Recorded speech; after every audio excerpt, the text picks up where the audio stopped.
그 평균값을 보잖아요. 5점 넘잖아요. 괜찮은 집이에요. 5점이 넘으면 한 6점, 7점 넘잖아요. 상당히 괜찮은 집이에요. 8점 우리 집은 뭐 따봉 집안이에요. 따봉 집안. 최고의 집안입니다. 왜냐면 그 정도 점수가 나오기가 그만큼 어렵기 때문이에요. 근데 우리 집을 봤더니 다 10점씩을 줬어.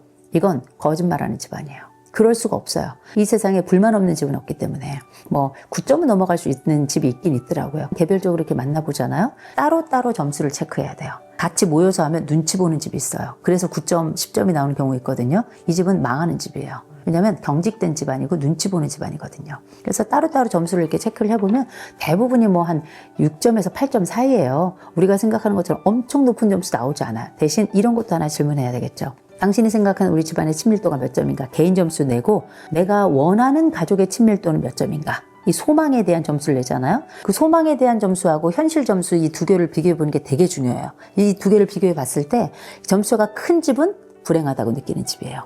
점수가 작은 집은 언제든 행복할 가능성도 준비가 돼 있는 집이고요. 지금도 이미 행복한 집이고요. 우리가 개인적으로 당신 행복하십니까? 이야기를 들어보면 1점부터 10점까지 친다고 해봐요. 1점에서 10점까지 했을 때 전 지금 행복감이 뭐 2점이에요. 이런 얘기 할 수 있죠. 몇 점 정도면 행복한 걸까요? 몇 점 정도면 좋겠어요? 이렇게 물어보면 많은 분들이 뭐 8점이요, 9점이요 얘기해요. 2점에서 8점은 6점 차이 나요. 심지어 9점이면 7점 차이 나요. 다음 생에도 어려워요. 그래서 이제 이렇게 차이가 많이 나는 경우는 상대적 박탈감을 가지는 경우가 되게 많아요. 우리 집이 행복한 집입니까? 친밀합니까? 물어봤을 때 점수가 낮은 집, 그런데 내가 원하는 소망의 점수는 높은 집은 보면 다른 집의 행복은, 다른 집은 다 행복하고 우리 집은 불행하다고 느끼는 상대적 박탈감을 가지는 경우가 되게 많아요. 그럼 예를 들어서 우리가 점수가 차이가 많이 나더라도 2점에서 8점, 2점에서 9점을 한꺼번에 점프할 수가 없어요. 그럼 어떻게 해야 되냐면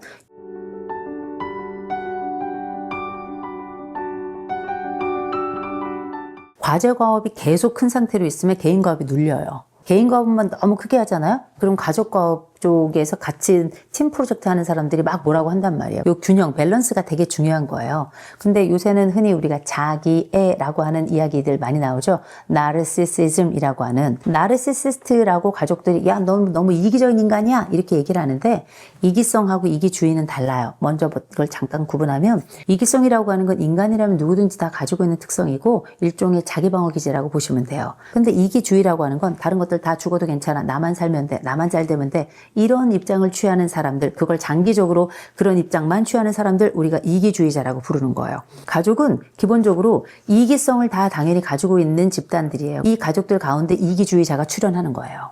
근데 이기주의자는 좀 병리적인 거기 때문에 특별하다. 이기주의자가 있잖아. 그러면 나머지 가족들이 이 사람이 해야 될 과업까지도 떠맡아야 돼요. 이런 문제가 좀 있어요. 그건 약간 운이 없는 케이스라고도 봐야 될 거예요. 왜냐하면 이거 조정 자체가 좀 어려우니까.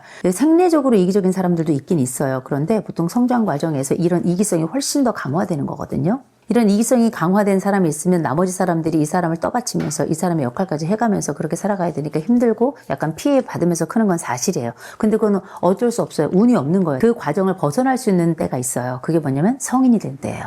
내가 너무 억울해 이런 사람들은 꿈꿨으면 좋겠어요. 내 독립과 내가 가지고 있는 이기성을 정당하게 발휘할 수 있을 만한 기회를 갖고 그 기회에 내 권리나 혹은 내가 이기주의자가 아니라 내 역할을 좀 지켜내는 거 이거 되게 중요합니다. 각각 성인이 되어서 개인의 역할이 당연히 커질 수밖에 없어요. 가족의 역할은 작아지는 겁니다. 그렇게 되는 게 건강한 가족이에요. 그런데 나중에도 무조건 가족을 위해서 희생하거나 움직여야 된다고 얘기하면서 가족 프로젝트만을 강조한다면 그거는 잘못된 집이에요. 그럴 때는 제가 볼 때는 약간 이때는 내가 가지고 있는 이기성을 꽉 좀 공고하게 명확하게 얘기하고 때로는 눈도 좀 감아야 돼요. 요새는 가족이 많지 않아서 가족의 역할이 분산이 되기가 좀 어려워요. 애가 뭐 하나 둘밖에 없는데 무슨 분산이에요. 그렇다 보니까 이 자녀들의 무게가 좀 커진 게 있어요. 어릴 때는 사랑 많이 받지만 그 사랑받은 무게만큼을 토해내야 돼요. 성인이 되어서. 왜냐? 부모를 부양할 사람들이 하나 둘밖에 없으니까 굉장히 어려워지거든요. 그 지점에 이제 어떻게 해야 되는가. 대신에 요새는 이런 사회적인 시스템들이 많이 발달돼 있잖아요. 부양을 위한 것도 그렇고 의료도 그렇고 옛날에야 뭐 자기들 허벅지 살 내가지고 그거 뭐 부모 먹이 이런 거 아니겠어요? 왜냐면 너무 이제 힘든 세상이었으니까. 이제 뭐 그런 세상 아니에요. 의료가 잘 발달돼 있고 이런 복지 시스템들이 잘 돼 있기 때문에 사회가 함께 부양을 도모하고 있는 사회라서 이게 무작정 이런 가족 프로젝트라고 생각한 머리 구조 자체에서 벗어나야 된다고 생각합니다. 제일 쉬운 방법이 가사 분담이에요. 제일 쉬운 방법이. 또 어린아이에게는 신발 정리, 자기 밥그릇 갖다 놓기, 제일 중요한 거, 자기 방 정리 엄청 중요하거든요. 자녀들을 키울 때나 가족 안에서 내가 어떤 역할을 해야 될지를 부모가 경계와 기준과 준칙을 주는 경우도 있지만 성장하면서 내가 그 경계와 기준과 준칙을 제공하거나 혹은 만들 수도 있어요. 성장한다는 건 오로지 부모 밑에서 크면 부모가 100% 하는 게 아니라 점점 서로의 포션, 퍼센티지를 나누는 겁니다. 이걸 나누지 않고 무작위로 일방적으로 제공하는 집안을 우리가 권위주의적 집안, 권위주의적 부모라고 부르는 거고요. 자녀들의 성장에 따라서 책임과 권리와 의무를 이렇게 부모들과 함께 나누는 이 집안 우리가 민주적 집안이라고 부르는 거예요. 아이들 어렸을 때도 그렇고 성장하면서도 가사 분담의 그 내용만 달라질 뿐이지 가사를 분담한다는 건 애 어른이 따로 없는 거예요. 독립성과 더불어서 가족의 공동 프로젝트를 함께 나누는 제일 쉬운 방법은 가족의 특성에 맞도록 가사 분담을 하는 것. 두 번째로는 내가 가지고 있는 상황의 한계를 알리는 것. 상황과 한계를 알리는 것. 이게 되게 중요해요. 아침에 8시에 학교에 가서 저녁에 자율학습이나 학원 끝내고 나서 10시에 오는데 너 아침, 점심, 저녁 밥해. 이건 말이 안 되죠. 이런 말이 안 되는 것에 대해서 내가 지금 상황이 이러니까 이건 할 수 없다. 대신 난 이걸 할 수 있다. 1년에 나의 한계를 알려주고 또 상황과 한계를 알려주고 동시에 내가 할 수 있는 것을 제안하는 것. 이것도 굉장히 중요한 과정이겠죠. 이게 이제 조율이고 자기 주장이고 동시에 가족에게 내 상황을 알리면서 일종의 양해를 구하는 방식인데 이게 어떤 다툼이나 소리 지르며 방식이 아니라 토론 문화, 가족회의라고 하는 걸 저 되게 중요하게 생각하는 사람인데 이게 어떻게 보면 되게 어려운 일이에요. 아이와 어렸을 때부터 함께 가족이 민주적인 해결 방식을 찾아가고 도모하는 그 과정을 그 가족회의라고 할 수 있어요. 원래는 어렸을 때부터 애가 어느 정도 말하고 표현할 수 있으면 돌아가면서 의장도 하고 가족 간에 합의된 결과를 내는 그 과정들 기재하기도 하고 이런 과정들이 다 필요한데 이런 것들을 할 수 있는 가족이 얼마나 되겠어요. 민주적 부모 교육의 가장 기본적인 과정이기도 한데 이런 것들 우리가 다 하지 못하더라도 가사 분담만 하는 것도 굉장히 저는 중요하고 민주적 과정이라고 생각하고요.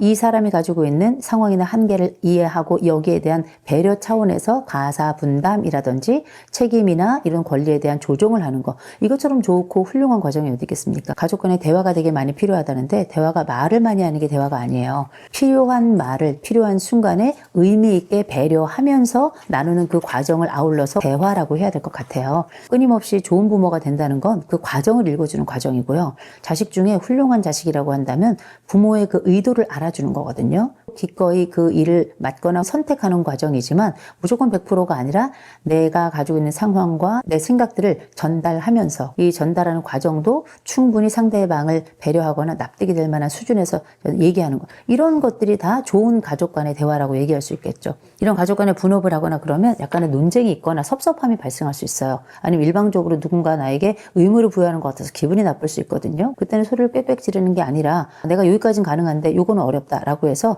일에 대한 조정을 할 수 있다는 거죠. 그러면 누군가가 조금 더 짐을 좀 질 수도 있겠는데 그게 너무 큰 짐이 아니면 그래서 가족이 좋은 건 사회생활 할 때에도 내가 사실 다 해야 될 일을 누군가 또 맡아주는 경우도 있어요. 그럼 그 사람한테 우리가 땡큐 하면서 또 다른 방식으로 내 정서적으로나 아니면 실질적으로 페이하잖아요. 값을 치르잖아요. 마찬가지로 가족에게도 누군가 내 일을 내가 해야 될 일이지만 누군가 다른 가족이 좀 맡아줬다. 부모의 뭐 간병이라든지 부모에 대한 부양이라든지 하면 반드시 땡큐 해야 돼요. 그런 거 땡큐 하지 않잖아요.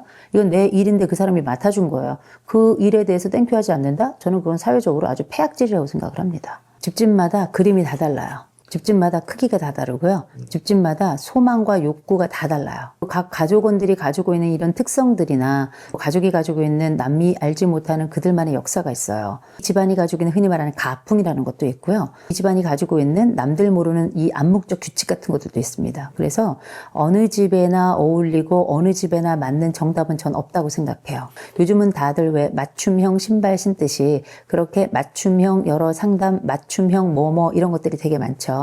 개별화되고 그 사람의 그 상황의 특수성에 맞도록 최적의 결과를 내는 그 과정들을 위한 논의들이나 열매를 위한 노력들이 많이 있는데 우리가 이렇게 각각이 가지고 있는 특수성을 객관화하고 조망하는 능력을 갖는 게 일단은 중요해요. 우리가 가끔 왜 나무를 보기보다 숲을 봐라 이런 얘기를 많이 하는데 나무를 보기보다 숲을 보라는 얘기는 뭐냐면 나무 속 그 빽빽한 밀림 속에서 길을 잃을 때 우리가 해야 될 첫 번째 전제는 일단 떨어져서 그 상태를 보고 그 전경을 보는 게 가장 길을 잃지도 않으면서도 문제를 풀어가기에 제일 수월한 방법이다. 또 효율적인 방법이다. 이렇게 얘기를 하는 거잖아요. 우리가 숲을 본다는 건 이렇게 조망할 수 있는 능력이고 객관하는 능력인데 예를 들어서 우리 집을 한번 딱 보세요. 딱 보면 우리 집의 친밀도 정도를 평균 친밀도를 1에서부터 10점까지 한번 보세요. 집집마다 가족원마다 나는 우리 가족이 친밀도가 이 정도 되는 것 같아. 점수를 매겨보잖아요. 가족끼리 같이 해보면 되게 좋아요. 어떤 집은 각각 다 점수가 다른데 평균값이 다 나와요.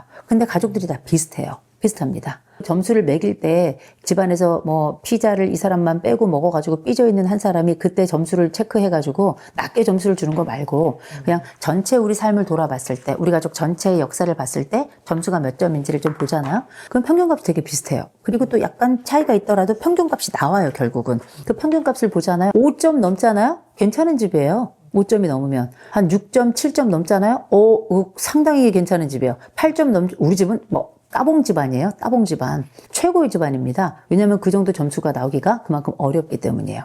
근데 우리 집을 봤더니 다 10점씩을 줬어. 이건 거짓말하는 집안이에요. 그럴 수가 없어요. 이 세상에 불만 없는 집은 없기 때문에. 뭐 9점은 넘어갈 수 있는 집이 있긴 있더라고요. 개별적으로 이렇게 만나보잖아요. 따로따로 점수를 체크해야 돼요. 같이 모여서 하면 눈치 보는 집이 있어요. 그래서 9점, 10점이 나오는 경우 있거든요. 이 집은 망하는 집이에요. 왜냐하면 경직된 집안이고 눈치 보는 집안이거든요. 그래서 따로따로 점수를 이렇게 체크를 해보면 대부분이 뭐 한 6점에서 8점 사이예요. 우리가 생각하는 것처럼 엄청 높은 점수 나오지 않아요. 대신 이런 것도 하나 질문해야 되겠죠. 당신이 생각하는 우리 집안의 친밀도가 몇 점인가? 개인 점수 내고 내가 원하는 가족의 친밀도는 몇 점인가? 이 소망에 대한 점수를 내잖아요. 그 소망에 대한 점수하고 현실 점수 이 두 개를 비교해 보는 게 되게 중요해요. 이 두 개를 비교해 봤을 때 점수가 큰 집은 불행하다고 느끼는 집이에요. 점수가 작은 집은 언제든 행복할 가능성도 준비가 돼 있는 집이고요. 지금도 이미 행복한 집이고요. 우리가 개인적으로 당신 행복하십니까? 이야기를 들어보면 1점부터 10점까지 친다고 해봐요. 1점에서 10점까지 했을 때 전 지금 행복감이 뭐 2점이에요. 이런 얘기 할 수 있죠. 몇 점 정도면 행복한 걸까요? 몇 점 정도면 좋겠어요? 이렇게 물어보면 많은 분들이 뭐 8점이요, 9점이요 얘기해요. 2점에서 8점은 6점 차이 나요. 심지어 9점이면 7점 차이 나요. 다음 생이 더 어려워요. 그래서 이제 이렇게 차이가 많이 나는 경우는 상대적 박탈감을 가지는 경우가 되게 많아요. 우리 집이 행복한 집입니까? 친밀합니까? 물어봤을 때 점수가 낮은 집. 그런데 내가 원하는 소망의 점수는 높은 집은 보면 다른 집은 다 행복하고 우리 집은 불행하다고 느끼는 상대적 박탈감을 가지는 경우가 되게 많아요. 그럼 예를 들어서 우리가 점수가 차이가 많이 나더라도 2점에서 8점, 2점에서 9점을 한꺼번에 점프할 수가 없어요. 그럼 어떻게 해야 되냐면 2점에서 3점 가야 되겠죠. 3점에서 4점 가야 되겠죠. 4점에서 5점 가야 되겠죠. 물어보는 거예요. 그럼 우리 집이 2점에서 3점 가기 위해서 무엇이 필요할까요? 3점에서 4점 가기 위해서 무엇이 필요할까요? 구체적인 변화를 위해 이 사람이 필요하다고 판단하는 것들을 행동과 말을 중심으로 만들어내서 요걸 하나씩 적용해 가면서 점수를 조금씩 올리는 거예요. 이 바늘 허리 메어 못 쓰고요. 한꺼번에 가다가 다리가 찢어지는 겁니다. 시행 불가능하거나 이행 불가능한 거는 그냥 우리의 꿈이지 우리가 생각하는 행복이 아니에요. 요 점수들을 하나씩 변경해 가면서 하나씩 만들어 가면서 벽돌을 하나하나 쌓아가지고 그 벽돌이 우리의 담을 이루고 이 담을 이룬 것이 나중에 만리장성이 되듯이 그렇게 하나의 벽돌을 쌓아가는 과정으로 그렇게 가족이 가지고 있는 기쁨과 행복감을 만들어가면서 가족이 가지고 있는 만끽하는 그 그림을 만들어내는 거거든요. 제일 먼저 우리가 이제 핵심적으로 그 과정으로 가기 위해서는 이 사람들이 가지고 있는 개인 행복감, 가족에 대한 친밀감에 대한 점수를 파악하는 거 되게 중요해요. 독립성도 마찬가지예요. 독립성과 관련해서도 당신이 가지고 있는 이 독립성은 몇 점 정도 된다고 생각하십니까? 1점에서 10점까지 한다고 생각해 보세요. 유튜브 보는 분들도 그렇고 책을 읽는 분들도 1에서부터 10점까지 점수를 한번 체크를 해봤으면 좋겠어요. 우리 집에서 내 개인 독립성과 이 집에서의 독립성은 달라요.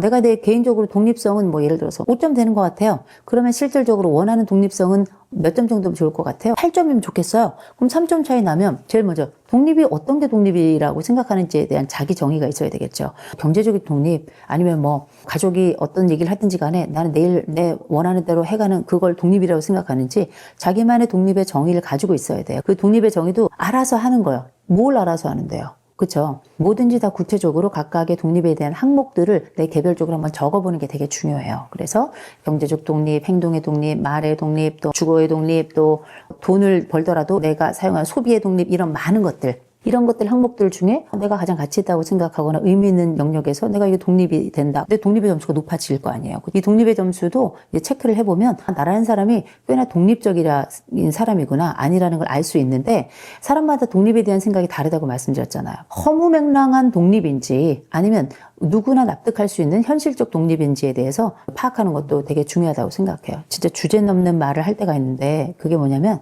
가끔 제가 이런 말을 써요. 그리고 말해놓고 맨날 후회하는 말이 있어요. 사람은 국어하고 수학을 잘해야 돼요. 국어를 잘해야 주제를 알고 수학을 잘해야 분수를 알아요. 이거 되게 나쁜 말처럼 들리는데 전 되게 냉혹하지만 분명한 말이라고 생각합니다. 주제를 안다는 건 뭐냐면 네 주제 꼴을 알아라 이게 아니에요. 내가 지금 살아가면서 내 인생 주제는 무엇인가, 나라는 사람은 지금 어느 정도 역량을 가지고 있는가 이걸 아는 거고요. 분수를 한다는 건 뭐냐면 넌 여기까지야 이게 아니에요. 내가 꿈꾸고 있는 것이 너무 내 현실하고 너무 멀기 있는 건 아닌가? 하나씩 좁히기 위해서 그 다음번에 있는 것을 좀 봐야 되는 건 아닌가? 지금 상황으로부터 나의 이상 그 사이에 적절한 거리와 거기에 따른 실천 그 항목들을 내가 알고 있는 거에 관련된 이야기예요. 적어도 인생에 있어서 자기 국어와 자기 수학 잘하자. 우리가 수능에서의 국어 수학이 문제가 아니라 인생 국어와 인생 수학을 잘했으면 좋겠다라고 말씀드리는 겁니다. 내가 정말 이 친밀감과 독립성 그 사이에서 어떤 것을 어느 지점에서 어떻게 선택해야 될 것인가 생각해 보잖아요. 각각의 점수를 좀 내 스스로 한번 매겨보고 좀 낮다고 생각한다면 어떤 지점을 더 가까이 다가가야 될 것인지, 또 약간 높다 싶으면 너무 친밀해서 이런 부분이 내가 독립성이 좀 침해된 것 같다 싶으면 그때 어떤 점을 좀 빼야 될 것인지에 대해서 스스로 판단해야 돼요. 대신에 너무 차갑지 않게 또 너무 뜨겁지 않게. 왜 그러냐면 인생이 다 냉탕과 온통만 있는 게 아니에요. 요새는 너무 극과 극이더라고요. 뭐 아니면 도고. 근데 제가 인생을 이렇게 좀 살아보면 청년기에는 뭐 아니면 도처럼 보여요. 저는 이런 말씀 드려요. 이렇게 조망을 해보잖아요. 그럼 내 인생도 그렇게 억울하지 않아요. 또 이렇게 조망을 해보잖아요. 나쁜 지점만 있지 않았어요. 조망을 해보잖아요.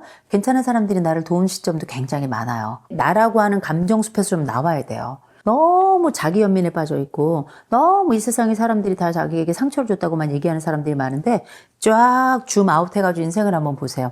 우리는 다른 사람의 도움 없이 단 한 걸음도 여기까지 오지 못했다는 거 확실히 알게 될 겁니다. 그 과정에 때로는 독립성이 좀 침해되고 때로는 친밀성이 우리의 그 마치 감정 감옥처럼 우리를 다룬 적이 있어요. 평균값이 괜찮으면 괜찮아요. 우리 가족이 평균값이 괜찮다면 좀 괜찮은 것이다. 평균값이 얼마냐? 저는 50점 넘으면 100점 만점에 50점 넘으면 평균값 괜찮다고 생각합니다. 물론 이거 학점으로 치자면 50점은 F예요. 그러나 F가 아니라 저는 D, C 괜찮다고 생각합니다. 20대들 뭐 A 못 맞으면 정말 뭐 목숨 날아갈 것처럼 얘기하는데 원래 대학의 점수라는 게요. A면 아주 엑셀런트한 거예요. 대단한 거예요. 본인이 정말 그렇게 대단한 사람인지 한번 물어보고 싶고요. B 잘했어. 이게 B예요. B 플러스가. C 나쁘지 않아. 노력 좀 해야 되겠군. 이 정도거든요. 근데 저는 D 넘으면 C 정도면 아주 좀 훌륭한 가족이라고 생각합니다. 그 과정에 나의 독립성과 나의 친밀성, 내가 생각하는 이 친밀성을 한번 살펴보시고 더 해야 될 게 뭔가, 또 빼야 될 게 뭔가 한번 생각해 본다면 거기서 한두 가지만 움직여도 내 삶은 훨씬 더 좋아질 거고 가족 간의 관계도 훨씬 더 건강해질 거라고 저는 생각해요.